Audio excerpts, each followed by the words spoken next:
అంత అవస్థగా ఉంటాయి, జీవితాలు అంత దుర్బలంగా ఉంటాయి. ఇక్కడ మొట్టమొదటిగా ఇశ్రాయేలు రాజుగా సౌలు నియమించబడితే సౌలు దేవుని మాటను ధిక్కరించి దేవుడికి దూరంగా బ్రతికి తానే ఆత్మహత్య చేసుకుని చనిపోవాల్సిన పరిస్థితి సౌలుకు ఏర్పడి సౌలు మృతి పొందిన తర్వాత ఇశ్రాయేలుకు రాజుగా దావీదు స్థిరపడితే దావీదు మధ్యలో దేవుడు ఒక ఆలోచన పెట్టాడు.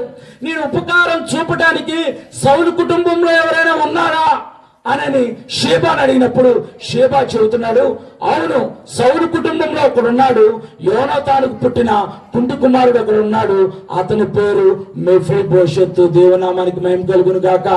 అతను పుట్టుకతోనే కుంటివాడు కాదు. అతను పుట్టినప్పుడు తనకు 5 ఏళ్ల వయసు కలిగినప్పుడు ఆ ఫిలిస్తీన్లు ఇజ్రాయేల్ మీద దండెత్తి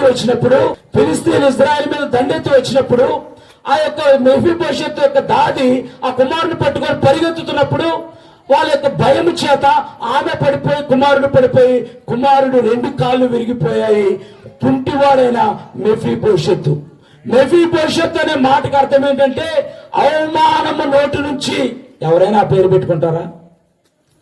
అవమానము నోటు నుంచి అవమానము వెదజల్లుతా అని అర్థం.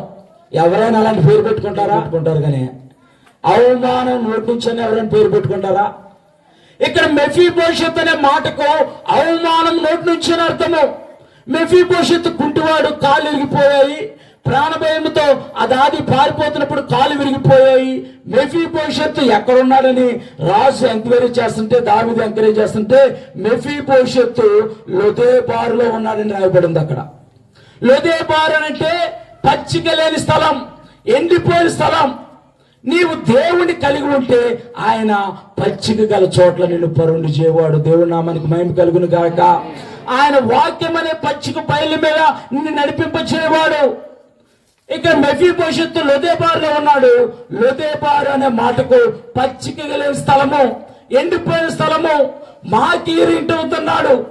అమ్మీయేలు కుమారుడుకు మాకీరు ఇంటి వస్తున్నాడంటే మాకీరు అనే మాటకు అర్థం ఏంటంటే చేదు.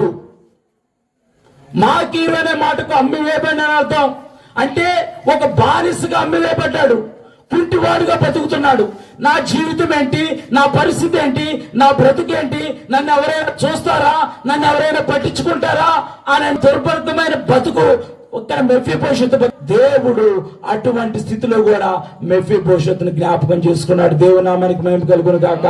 ఈ రాత్రికాల సమయంలో నీవు ఎటువంటి స్థితిలో ఉన్నా సరే, పాపంలో జీవిస్తున్నావా, నష్టంలో ఉన్నావా, దురలవాట్లతో ఉన్నావా, చెడు అలవాట్లతో ఉన్నావా, చెడు స్నేహాల్లో పట్టుబడి ఉన్నావా, దేవుడు నిన్ను ప్రేమిస్తున్నాడు. దేవునామానికి మహిమ కలుగును గాక.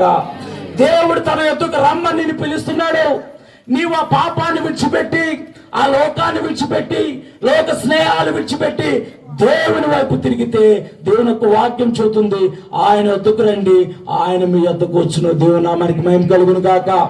ఇక్కడ మెఫీబోషెతు అంత భయంకరమైన పరిస్థితిలో బతుకుతుంటే మెఫీబోషెతుని దేవుడు జ్ఞాపకం చేసుకున్నాడు. పచ్చిక లేని స్థలంలో, అమ్మువేయమైన పరిస్థితి. అక్కడ ఎలాంటి పరిస్థితిలో ఉన్నాడంటే మనం ఒకసారి ఊహించుకుంటే, ఒరే గుంటోడికి అన్నం ఎలా పెడతారు? దగ్గర తీసుకెళ్లి నోట్లో పెడతారా? కలిపి పెడతారా? పెట్టరు. అరే తినరా అని చెప్పి ఇసిరేస్తారు. తింటే తినలేకపోతే మానేని ఇసిరేస్తారు. అవునా కాదా? అంతేగాని తీసుకెళ్లి ముద్దలు కలిపి నోట్లో పెడతారా?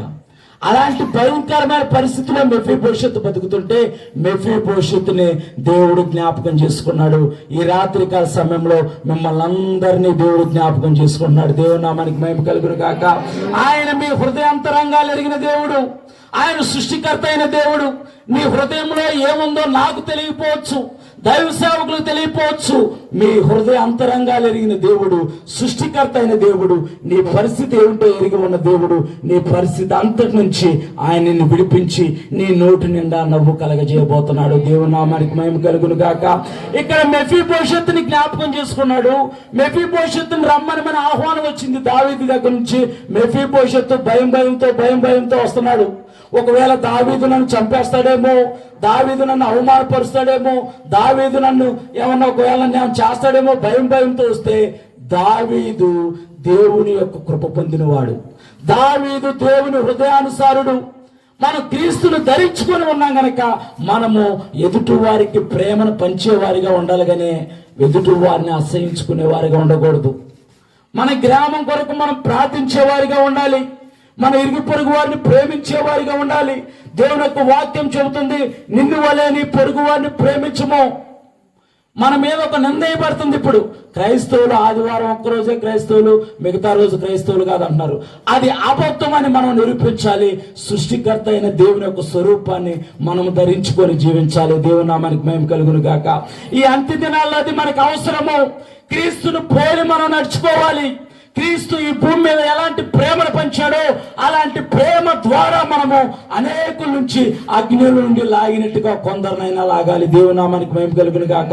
ఇక్కడ మెఫీబోషెతు ఆ యొక్క భయంకరమైన పరిస్థితుల నుంచి అక్కడ దావీదు కబురు పంపించినప్పుడు, దావీదు ఎద్దుకు వచ్చినప్పుడు దావీదు అంటున్నాడు, అక్కడ ఆ యొక్క 9వ అధ్యాయంలో కింద రాయబడింది, నీవు చదువమ్మా, భయపడవద్దు, నీ తండ్రి అయినా యోనాతాను నిమిత్తము నిజముగా నేను నీకు ఉపకారం చూపి నీ పితరుడైన సౌలు భూమి అంతయు నీకు మరలా ఇంపించదును, మరియు నీవు